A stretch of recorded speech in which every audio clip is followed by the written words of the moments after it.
you have to get your own way. Of course, academic is important, because I learned a lot of techniques of sculpture, of prints, or psychology of color, a lot of interesting things, Sure. But for me, was most important my identity.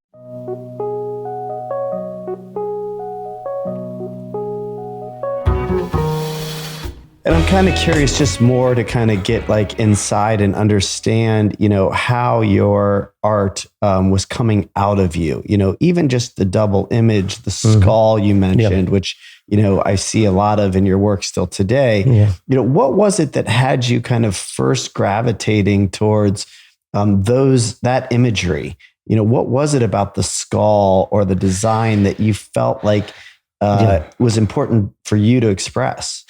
I think you can see the evolution of my art if you see all my different skulls, from the beginning, more flat, more like plain, and after more geometry or more 3D, And I remember that I started to have like a special identity around 2007. I started to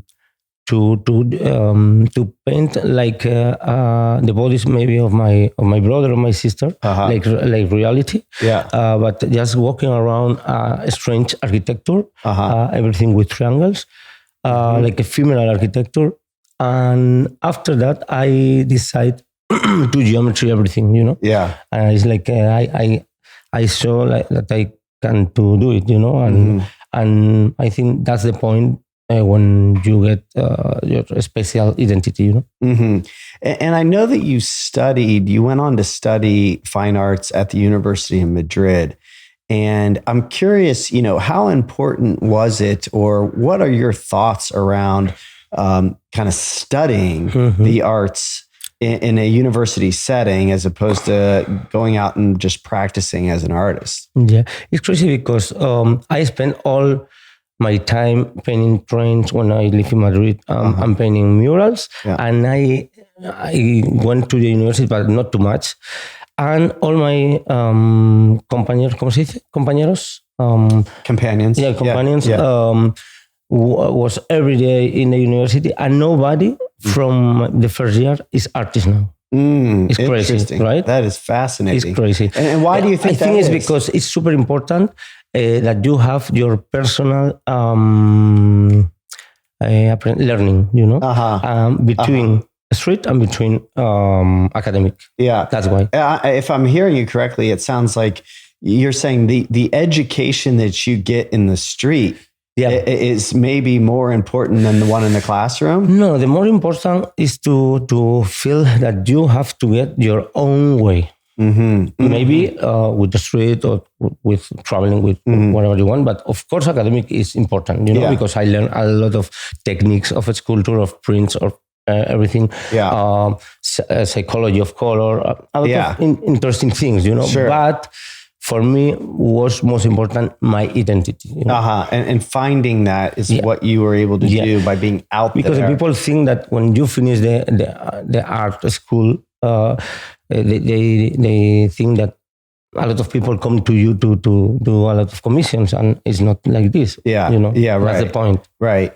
Yeah, but part of my curiosity was also in what you had said, because there's so much color, and in order to have that much color, you have to really understand color, right? And there's so much geometry and design to it, and fine line to it, that I wondered, how much of that was really learned, technically in more of an academic setting. I think for me was super important color theory, because it's like I work with the chromatic circle inside my brain, and it's like I can do the harmonic to my artworks, because I think with the chromatic circle perfectly inside me, that's why.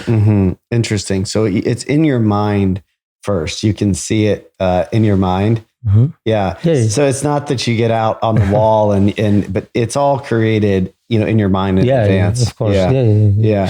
I think when you put the last triangle, because I don't do like fadings with the triangle, it's like a mathematic. That when you put the last one, you get the perfect volume, And it's because I have the this chromatic circle inside, and it's the exact color that you have to put, not another one. Yeah. It's a kind of mathematic. Yeah. Okay, good. So I know that you started then really getting recognition, doing large scale murals. And, I'm wondering, what was that like for you when you first started to really become recognized as a real, successful muralist?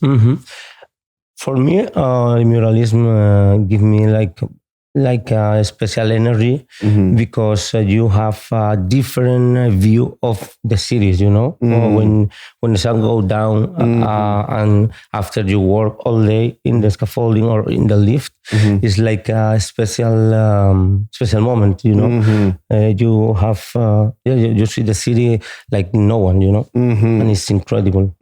Yeah, and I often wonder, just watching muralists up on the lifts and the scaffolding and, headphones on, a lot of times alone, what that experience is like.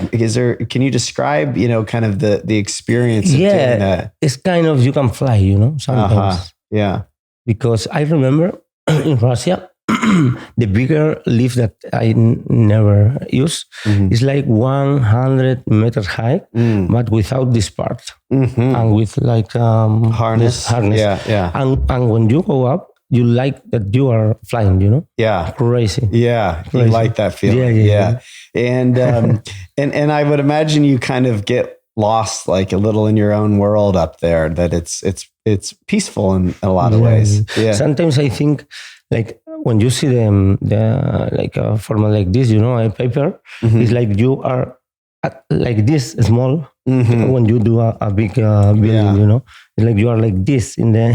Yeah. Is it hard to work at that scale when you're up that close to the wall? It's such a massive piece of work, and you're such a small part of it.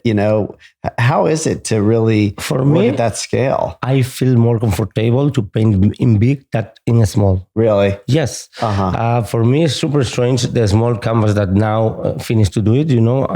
My smaller canvas now is 1 meter, but in the past I did like this, and was funny because you put a lot of these ones, but it's like I can't do nothing, in this space, and because I came from the streets, from paint big, and I feel more comfortable with a big stick and with a brush, and start to draw like this, from the leaf from 4 meters far, Yeah, more kind of freedom. Of course, and like fresh, Yeah. And never. Another important thing is that I never think the final sketch when I paint a big mural, just maybe take a picture or put, I am in front of the wall and just start to thinking about that, about the idea, and sometimes take a photo from Google or I do a photo of a friend for the movement or whatever. And I start to draw with the big stick and the brush, but never knows the final image when I start. Really? And this is funny for me, It's like I keep the production and the creation like live, live, yeah. So it's interesting because I'm learning more and more about how various artists work. Muralists, specifically, super different. Yeah, and it is. We talked a little last night that some people are using a grid where everything is just perfectly designed before they get on the lift. Some have an arbitrary grid, and you're saying that your image is even just being kind of evolving and forming as you're up there on the wall. It's interesting. Why is it important to you to have that kind of fluidity? The process, because I like to feel that I am free to change everything in the process, know, and the evolution of the process tell me what is the next step. Yeah, it's important for me. You can't. I need to do like paint the background, do the big character, and then I understand. It's like I talk with the wall and tell me what is the next step. And the details and everything. It's my process. Well, and I enjoy a lot. Yeah, it requires you to be really present. You can't be in the next step until you complete the first step. Is that how you are in life too? Are you? I think so. You think so? Yeah. I think everything is the same. You are in life like you are like artist. And of course. Yeah. Could be, yeah. I change all plans every day. Yeah. And the flights, I'm sure that makes Anna and the team because you have to, you have to, ¿cómo se dice? Escuchar, to feel your body and talk with you all the time, and change everything. Why not? Yeah. To our life, Yeah. I like that. That's really good.